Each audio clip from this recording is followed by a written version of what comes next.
Praise the lord. ప్రభువైన యేసు క్రీస్తు నామములో ప్రియ దేవుని బిడ్డలందరికీ శుభాలు వందనాలు తెలియజేస్తూ ఉన్నాను. ప్రియ దేవుని బిడ్డలారా, మీరందరూ క్షేమకరంగా ఉన్నారని నేను విశ్వసిస్తూ ఉన్నాను. దేవునికి మహిమ కలుగును గాక. ప్రియ దేవుని బిడ్డలారా, ఒక చిన్న విషయం మీతో కూడా పంచుకోవాలి. నేను ఈ పూట ఆత్మదేవుని సహాయం ద్వారా మీ ముందుకు వస్తున్నాను. అదేంటంటే, ఈ మధ్యకాల సమయంలో ఒక ఆర్టికల్లో ఒక చిన్న విషయాన్ని చదివాను. అదేంటంటే, పక్షిరాజు గురించి ఒక చిన్న విషయం చదివాను. ఇది ఏంటంటే, ఈ పక్షిరాజు తన జీవితంలో తాను చేసేటువంటి ఈ యొక్క క్రమము ఒక చిన్న విషయం మీతో పంచుకోవాలి.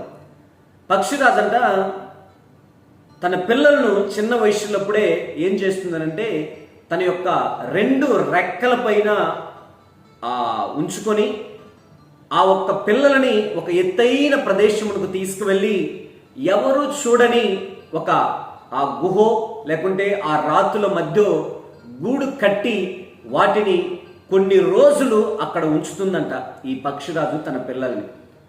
అలా కొన్ని రోజులు గడిచిన తర్వాత ఈ పక్షిరాజు ఏం చేస్తుందనంటే, తన యొక్క పిల్లలను తన ముక్కుతో పట్టుకొని 800 అడుగుల ఎత్తుకు తీసుకువెళ్ళి ఈ యొక్క పక్షిరాజు పిల్లల్ని అమాంతంగా వాటిని కిందకు అలా వదిలేస్తుందనంట. వదిలేస్తున్నప్పుడు ఈ యొక్క పక్షిరాజు యొక్క పిల్లలు వారి హృదయంలో అవి అనుకుంటూ ఉంటే, ఇదేంట్రా మా తల్లి ఇంత కిరాతకంగా ఉంది, కొంచెమైనా తన బిడ్డలపైన జాలి లేదే, ఇలా 800 అడుగుల ఎత్తుకు తీసుకువెళ్ళి మమ్మల్ని ఇలా వదిలేస్తుంది, మమ్మల్ని చంపేయడానికి ప్రయత్నం చేస్తుంది అని అనుకొని తమ యొక్క మనసులో భయముతో వణుకుతూ ఉంటాయంట. ఇవి ఈ 800 అడుగు ఎత్తులో నుంచి అలా ఒక్కసారిగా వదిలినప్పుడు వేగవంతంగా అవి కిందకి చేరే సమయంలో అమాంతంగా ఈ పక్షిరాజు వచ్చి ఆ పిల్లలను ఒక్కసారిగా గబుక్కున అలా పట్టుకొని అలా నిలిపివేస్తుందంట. నిలిపివేసి మరలా తన పిల్లల్ని ఏం చేస్తుందంటే, తన రెక్కలపైన ఎక్కించుకొని మరలా 800 అడుగు ఎత్తుకు తీసుకువెళ్ళి అక్కడ ఉంచి మరలా అక్కడి నుంచి ఇంకొకసారి కిందకి పడవేస్తుందనంట.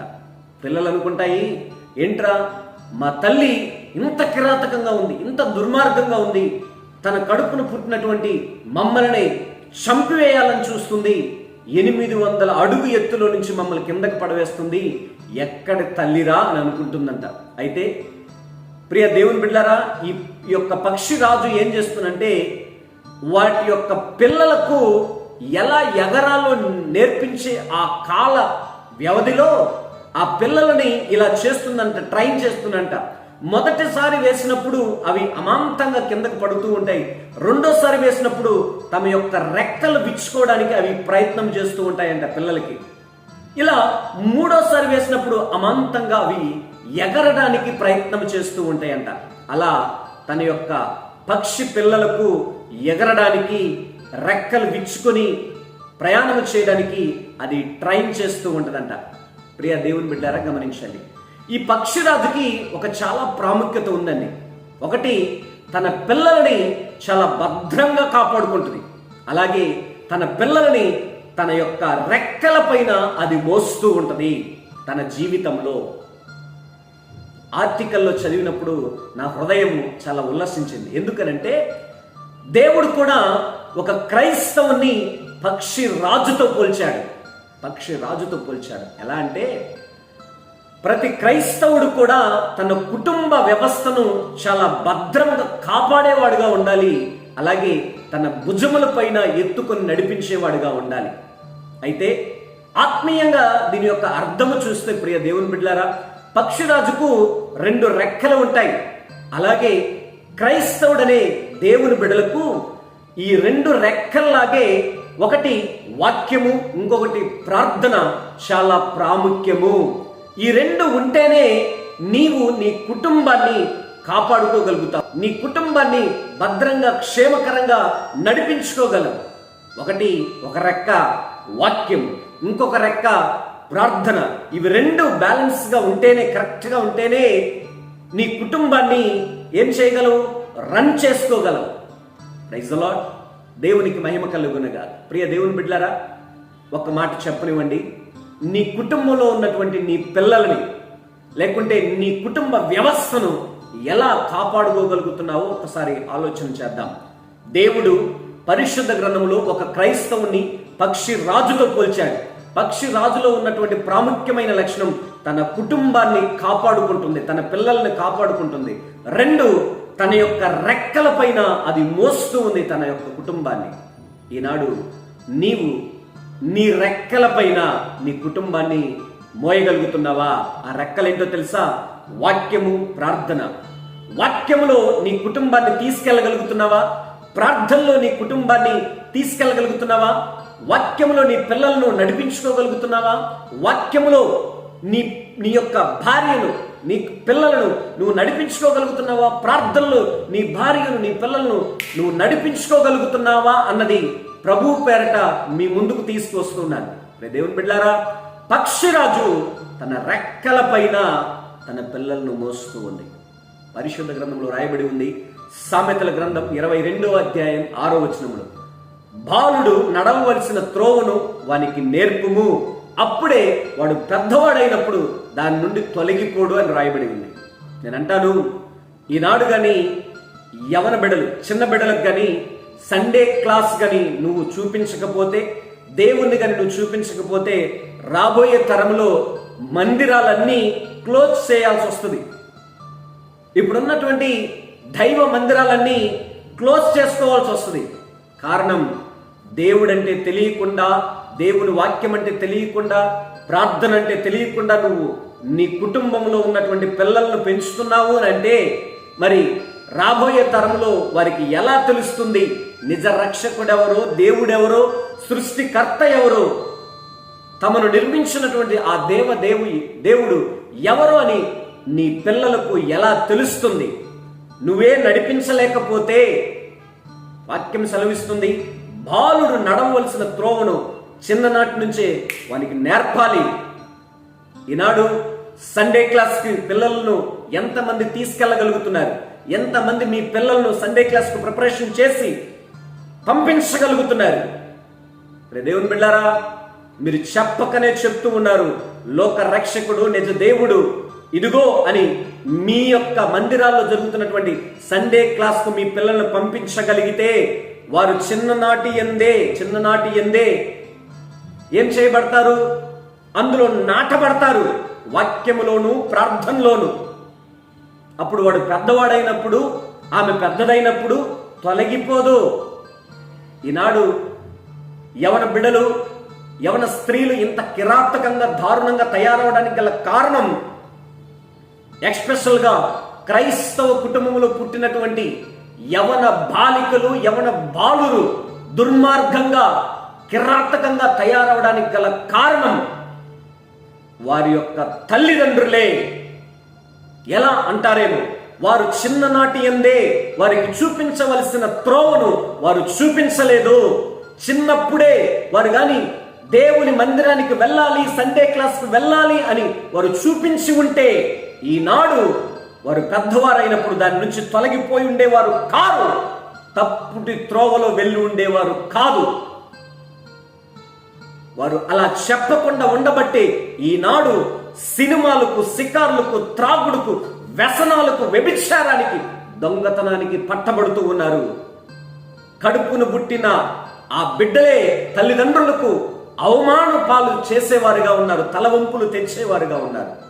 ప్రియ దేవుని బిడ్డలారా, ఈ మాటలు వింటున్నటువంటి నా ప్రియ చెల్లి, తమ్ముడు, నీకు కుటుంబం ఉంటే, నీకు పిల్లలు ఉంటే, నీ రక్త సంబంధికులు ఎవరైనా ఉంటే, దయచేసి మీ ప్రక్కన ఉన్నటువంటి మీ మందిరాలకు, లేకుంటే మీ మందిరాలకు వారిని సండే క్లాస్కు పంపించండి.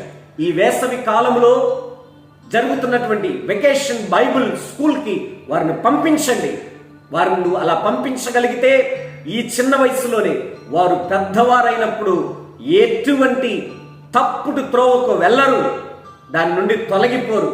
చిన్న వయసులోనే సండే క్లాసులో చెప్పబడే నిజ దేవుడు ఎవరు, ప్రార్థన అంటే ఏంటి, వాక్యం అంటే ఏంటి, ఏది సత్యము, ఏది అసత్యము, ఏది తప్పుటి ఆలోచన, ఏది సత్యమైన ఆలోచన అన్నది అక్కడ నేర్పించబడతాయి. మంచి మార్గం అక్కడ చూపించబడుతుంది. కాబట్టి నీ పిల్లలను క్రమము తప్పకుండా ప్రతి ఆదివారము నీ పిల్లల్ని నీవే ప్రిపరేషన్ చేసి, రే వెళ్ళండి రా సండే క్లాస్ ఉంది, వెళ్ళండి సబ్బాతు బడి ఉంది అని చెప్పి నీ పిల్లలను కర్ర పట్టుకొని బెదిరించి పంపించండి. ఈ రోజు గారు నువ్వు బెత్తము వాడితే, వారు నువ్వు సండే క్లాస్ పంపించగలిగితే, వారు పెద్దవారైనప్పుడు ఎటువంటి తప్పుడు త్రోవకు వెళ్ళరు, మంచి మార్గాన్ని ఎన్నుకొని నీకు ఘనకీర్తిగా నీ పిల్లలు ఉండగలుగుతారు. Praise the lord. ప్రియ దేవుని బిడ్డలారా, క్రైస్తవుడు అన్న ప్రతి ఒక్కరి జీవితంలో వాక్యము అలాగే ప్రార్థన అనే రెండు రెక్కలు పక్షి రాజుకున్నట్టు ఉంచగలిగితే నీవు నీ కుటుంబాన్ని చక్కగా రన్ చేసుకోగలవు, నీవు నీ కుటుంబాన్ని కాపాడుకోగలవు. కాబట్టి ప్రభు పేరట మీ 50 మందికి మనవి చేసేది ఏంటంటే, మీ దగ్గరలో ఉన్నటువంటి దైవ మందిరాలకు మీ పిల్లలని సండే క్లాస్కు పంపించండి. మీరు వెళ్తున్నటువంటి మందిరంలో జరుగుతున్నటువంటి సబ్బాతు బడికి మీ పిల్లలను ప్రిపరేషన్ చేసి పంపించండి. వీలైతే వేసవి కాలంలో జరిగేటువంటి VBS వెకేషన్ బైబిల్ స్కూల్కి, చిల్డ్రన్ బైబిల్ స్కూల్కి వారిని నీవే తయారు చేసి చేయి పట్టుకొని వారిని నడిపించి మందిరములు వదిలిపెట్టి రండి నానా, ఇదిరా మందిరం, ఇక్కడ్రా దేవుడు ఉన్నాడు అని చెప్పి వారిని అక్కడ వదిలి రండి. అక్కడ వారి యొక్క భవిష్యత్తు కావలసినటువంటి ప్రప్రథమ బాట, ప్రప్రథమ వాక్యాలు, మంచి మార్గం వారికి నేర్పించబడుతుంది. కాబట్టి నీ పిల్లల గుర్చిన బాధ, నీ పిల్లల గుర్చిన చింత ఇక నీకు ఉండదు. కాబట్టి దేవుని బిడ్డలారా, ఒక్కటి గమనించండి, నీ పిల్లలకు చిన్ననాటి అందే వారు నడవలసిన త్రోవను వారికి నేర్పించగలిగితే నిశ్చయముగా వారు పెద్దవాడైనప్పుడు తొలగిపోరు అని ప్రభు పేరట మీకు 50 మందికి మనవి చేస్తూ ఉన్నాను. ఆ రీతిగా చేసి మన యొక్క పిల్లల భవిష్యత్తు, మన కుటుంబ వ్యవస్థను మనము కాపాడుకుందాం.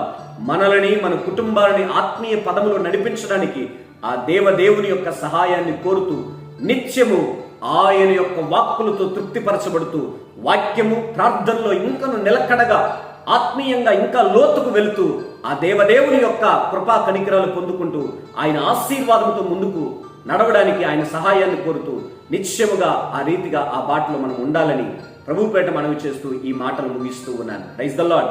దేవునికి మహిమ కలుగునగాక. ఆమేన్. ప్రార్థన చేసుకుందాం. కళ్ళు మూసుకునండి. చిన్న ప్రార్థన. కృపా కనికరము కలిగిన మా యేసయ్య తండ్రి, పక్షిరాజు ఎలాగైతే తన పిల్లలని, తన కుటుంబాన్ని కాపాడుకుంటుందో అదే రీతిగా తన 2 రెక్కలపైన తన కుటుంబ భారాన్ని ఎలాగైతే భరిస్తూ ఉందో, ప్రభువా, క్రైస్తవుడనేవాడు ఒక పక్షి రాజుకు పోల్చబడ్డాడు. కాబట్టి ప్రతి ఒక్కరు కూడా తండ్రి, పక్షి రాజుకి ఎలాగైతే 2 రెక్కలు ఉన్నాయో అదే రీతిగా తమ జీవితాల్లో వాక్యము, ప్రార్థన అని 2 రెక్కలు కలిగి తమ జీవితాలు కాపాడబడడానికి, తమ యొక్క జీవితాలు ఎత్తైన ప్రదేశానికి నడిపించుకోవడానికి నాయనా వారు దోహదపడడానికి ప్రయత్నం చేయడానికి మీరు సహాయం చేయుదురుగాక. చిన్ననాటి అందే వారికి, వారి పిల్లలకు మంచి భవిష్యత్తు ఏర్పరచుకోవడానికి నాయన వారు ప్రప్రథమ అడుగు తండ్రి నీ సన్నిధిలో వారి బిడ్డలను నడిపించుకోవడానికి, మంచి మార్గములు వారిని నాయన ప్రభువ వారిని నడిపించుకోవడానికి మీరు సహాయం చేయుదురుగాక. తండ్రి, చిన్ననాటి అందే ఏది సత్యము ఏది అసత్యమని వాళ్ళ పిల్లలకు తెలిపించుకోవడానికి తగిన సూక్తులు వారికి నేర్పించమని మీకే సమస్త ఘనత, మహిమ, ప్రభావం చెల్లిస్తూ యేసుక్రీస్తు నామమున ప్రార్థిస్తున్నాము తండ్రి. ఆమేన్. ఆమేన్. Praise the Lord. May God bless you everyone. May God bless you.